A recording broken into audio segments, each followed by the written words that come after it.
Est-ce que vous avez l'espoir d'avoir une libération conditionnelle? Ah, on a toujours un petit peu d'espoir. Hein. L'espoir de crever ici, tu es fou toi? Hein? L'espoir de crever? Ouais. On a ici. Pauvre con. Est-ce qu'il a toujours l'espoir d'une sortie avant la fin de la peine? S'il n'y a pas d'espoir en prison, c'est pas la peine on n'arrive pas à faire les années. Hein. L'individu, qu'il soit en prison ou qu'il soit à l'extérieur, a toujours besoin de se raccrocher à quelque chose. Il est évident que si vous enlevez l'espoir à tout être humain, il n'y a plus de finalité à la vie. Hein. J'ai 72 ans. La date de sortie, c'est dans 8 ans si je vais. Là, ça me prend 80 ans. Qu'est-ce que vous allez faire? Seul Dieu le sait.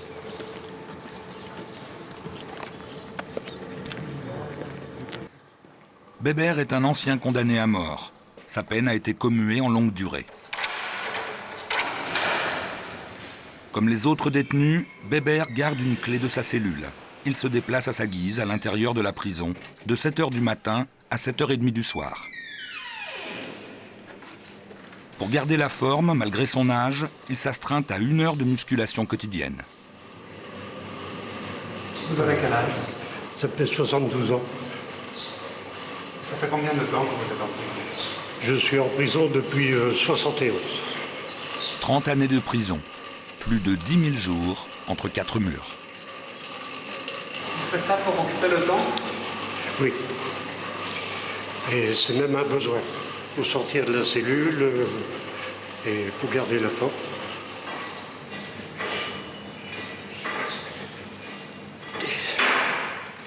Est-ce que d'autres détenus qui sont un peu âgés font ça? Non. Plus de 60 ans, on est 3 en détention. Il y a 2, on ne les voit jamais sortir, même pas en promenade. Ils vont même pas à la douche. Ils se lavent en cellule. Ici, on ne court pas. On n'est pas pressé. Derrière les barreaux, le temps s'écoule lentement. En prison, les montres n'ont pas besoin de trotteuses. Quand on arrive des grosses peines comme ça, on compte les mois. Moi, je me base sur les envois de la pension. Tous les 14 du mois, je reçois une pension. Et c'est ça que, dans les fois, on dit, oh là là, on ne voit pas les jours passer. Bébert est à la retraite. Il n'a plus le droit de travailler. Pour lui, toutes les journées sont pareilles. Ancien militaire, ancien d'Indochine, discipliné, il entretient ses 9 mètres carrés en attendant que ses copains reviennent des ateliers.